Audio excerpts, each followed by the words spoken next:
I'm not going to be the one paying for it. Wait, Kate. Hold on a minute. I've always supported you, Kate, haven't I? So can't you just do me this favor? When your parents passed away, I never left and I was always by your side, supporting you.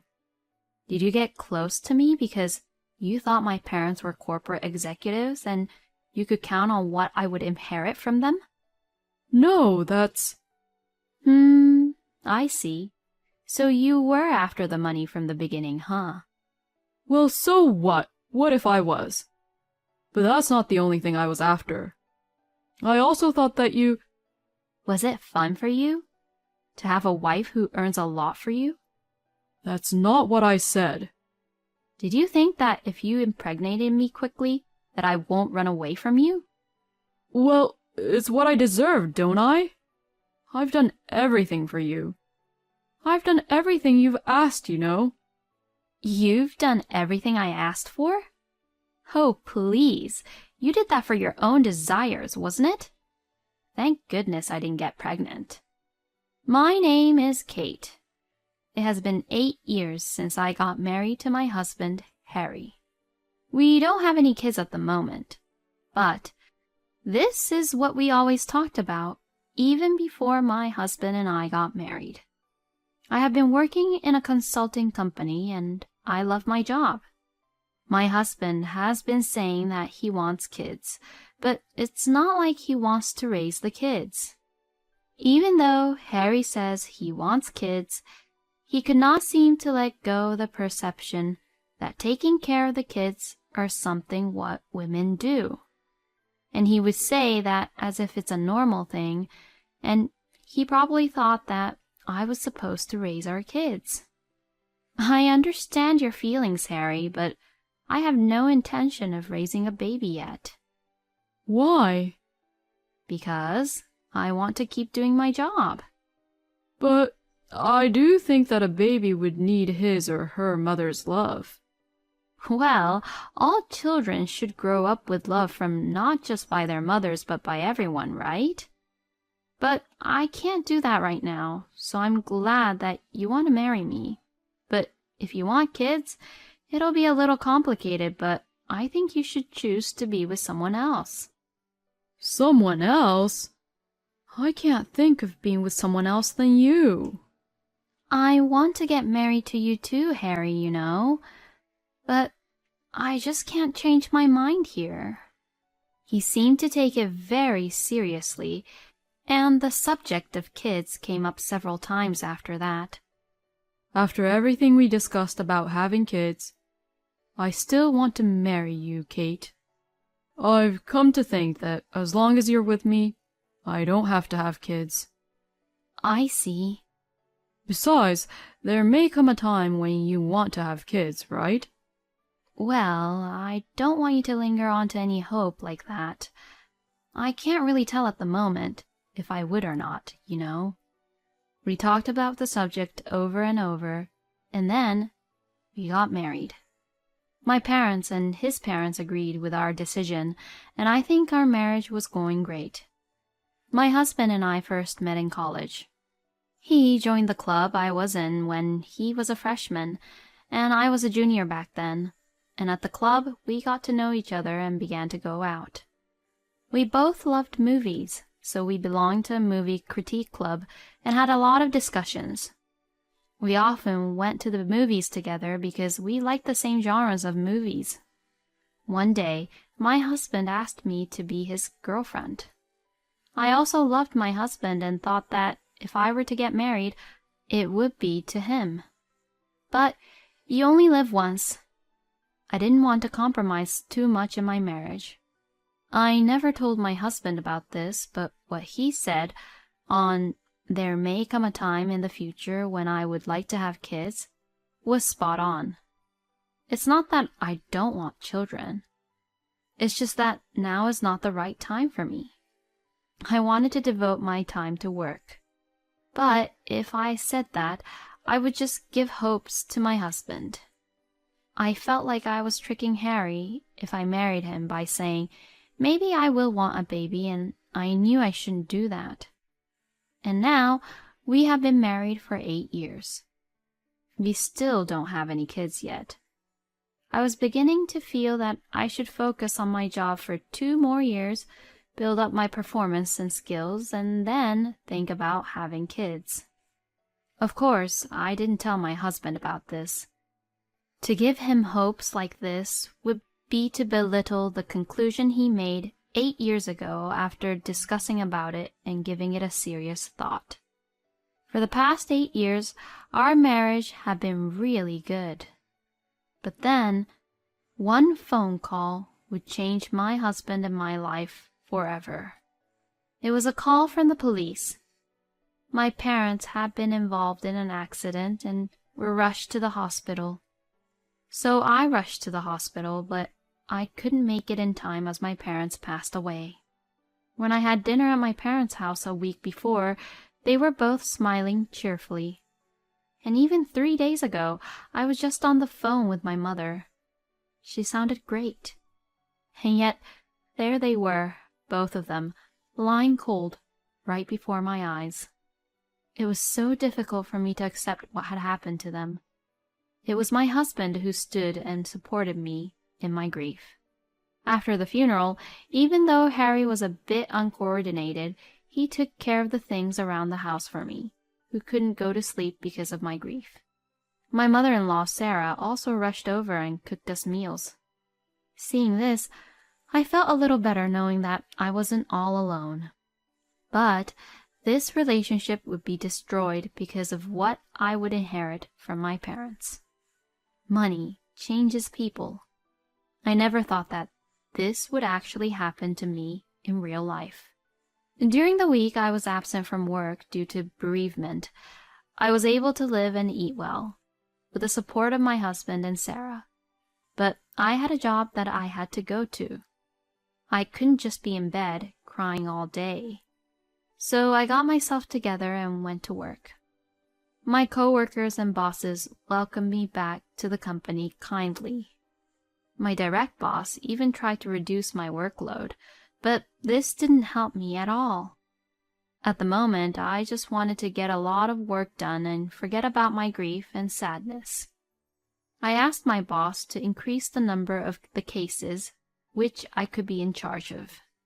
Thanks to this, I was exhausted from work, but my mind seemed to have calmed down. And then one day, my husband brought up the subject of my parents. You know, I think it's time to start organizing your parents' things. It seems like things get a lot more difficult to handle after 3 months. I'm really sorry. I really didn't want to bring this topic up, you know. I can help you. Oh, yeah, you're right. I do have to do it. I'll help you. You seem busy too, Kate. It's okay. I want to do everything that I can for my parents. I mean, I couldn't even take care of them as their daughter. I want to at least make sure they're well taken care of in the end. I see. All right, I understand. If it gets difficult for you, let me know, okay? I'll always help you out. Thank you so much. I took my husband's advice and spent my day offs sorting out my parents' documents, assets, and their inheritance. As a result, my parents' inheritance came to be about $2 million. After that, I continued to spend my day offs cleaning up my parents' house and sorting through their belongings. I spent a long time cleaning up my parents' house, and it reminded me of many things. I spent my childhood years at this house, and I moved out of this house when I got married. My parents' house is filled with many memories. In the summer, we ate ice cream in the garden, and in the winter, we made snowmans with the snow. Remembering these things, tears began to well up again. I wish I could raise my kids here. I mumbled these words to myself. It was a moment where the thought of having kids had greatly changed in my mind. I won't hesitate anymore. I'll make sure to tell my husband about how I felt. I went home with this thought in mind, but as it turned out, my husband and I ended up divorcing without ever discussing about what I felt about having kids. When I returned home, my husband welcomed me back home. Welcome home. Thanks, I'm back home. You know... Hey, your parents' inheritance and the money, it all was transferred to you today, right, Kate? Excuse me? Well, I mean, you were talking to someone who's from the bank the other day, right? You were listening to the conversation? Oh yeah, I could hear it, you know. There's no way Harry could hear it. When I was on the phone, I was in my walk-in closet, which was in my study room at the time. I was picking out clothes when someone from the bank called me, and we were talking right then and there. So there was no way Harry could hear the conversation unless he actually came into my study room. Harry and I each have our own study rooms, and we usually hardly go into each other's studies.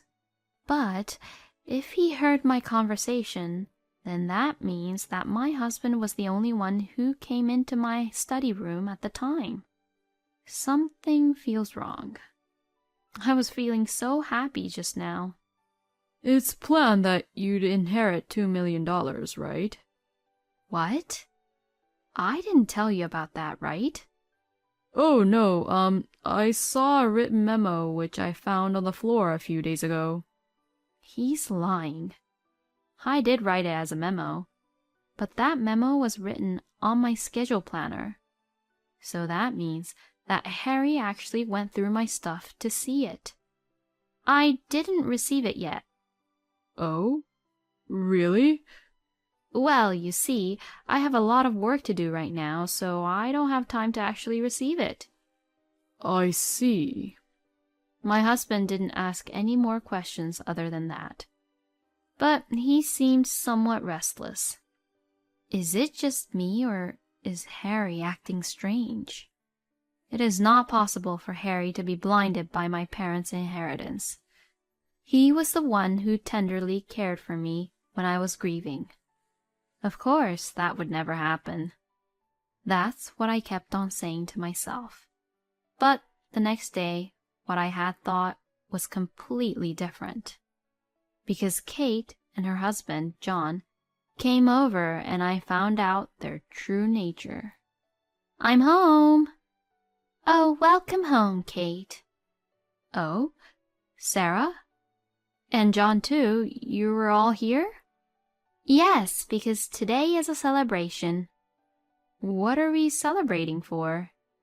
Oh, Mother, come on, wait a minute. I told you that Kate hasn't received the inheritance yet. Oh? But isn't it already decided that she'll get it? If so, then that's good, right? What are you all talking about? Oh my God, Harry didn't tell you? We're going to rebuild our house. Huh? Oh, really? I'm sorry, I didn't hear about that. Oh, is that so? Well, it's okay. We'll be waiting for you to pay up. Huh? We're going to rebuild our house with your parents' inheritance. It seems like Sarah blurted out something that I hadn't ever heard. To begin with, both of my parents were working as executives of a company. Upon receiving the news of my parents' passing, my husband, who thought the inheritance will be a lot, told Sarah that he would rebuild the house and move in with them.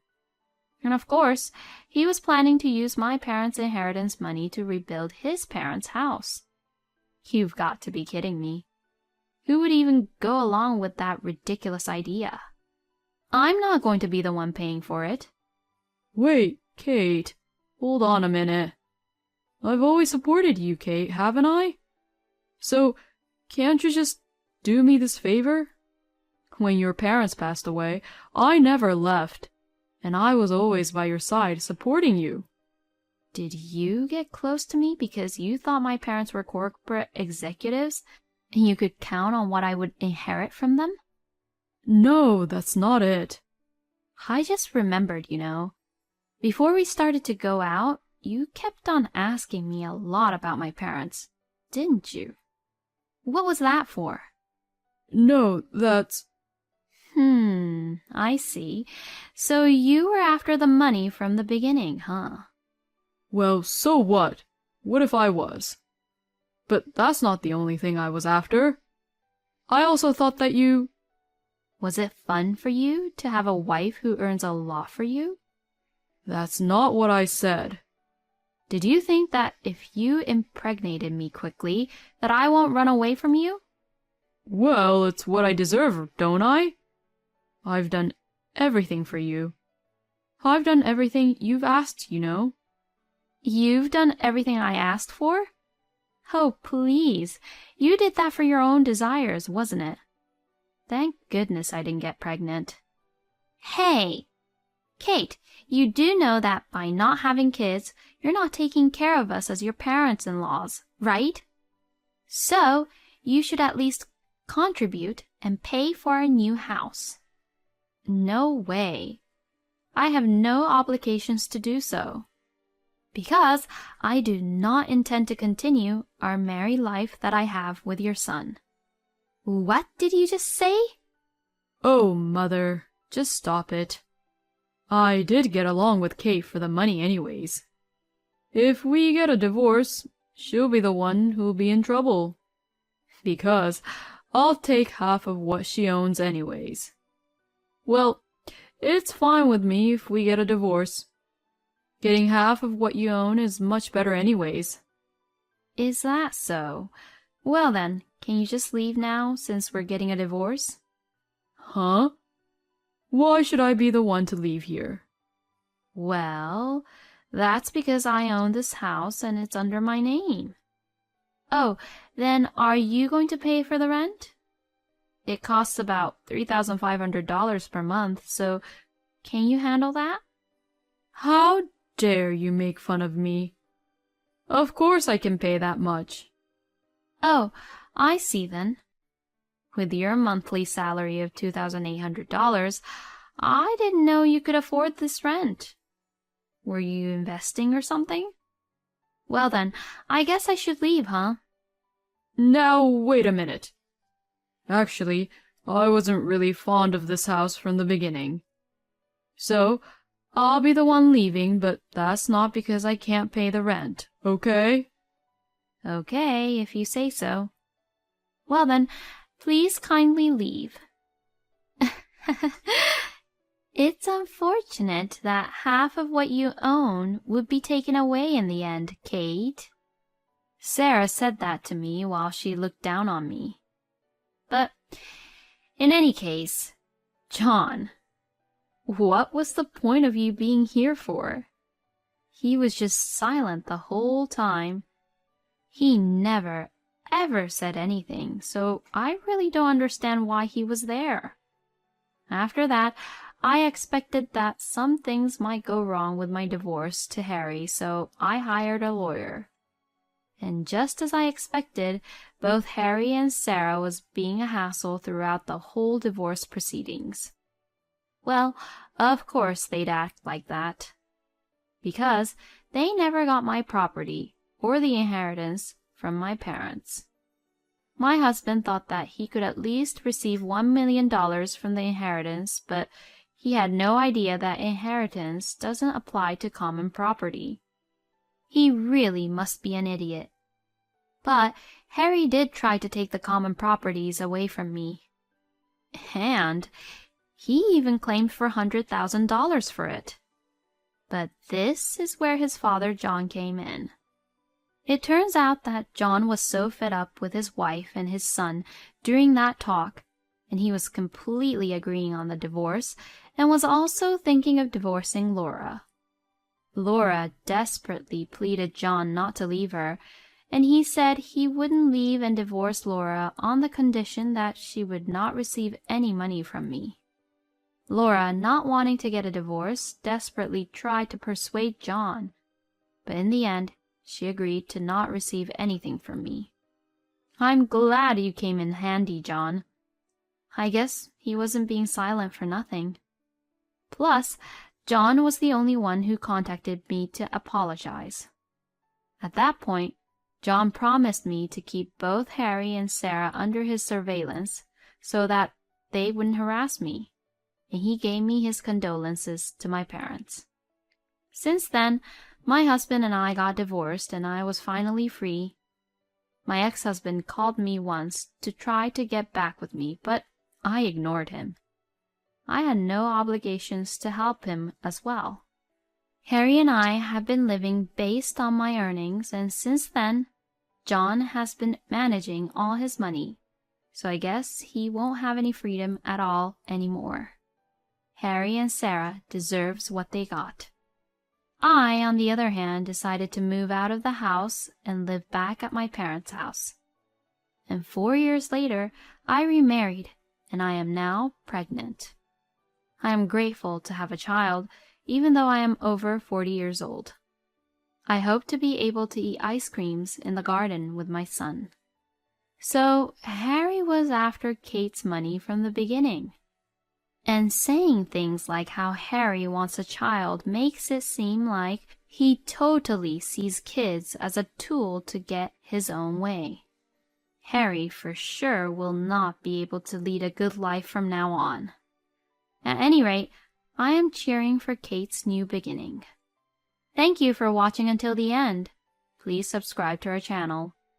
We hope to see you in our next video.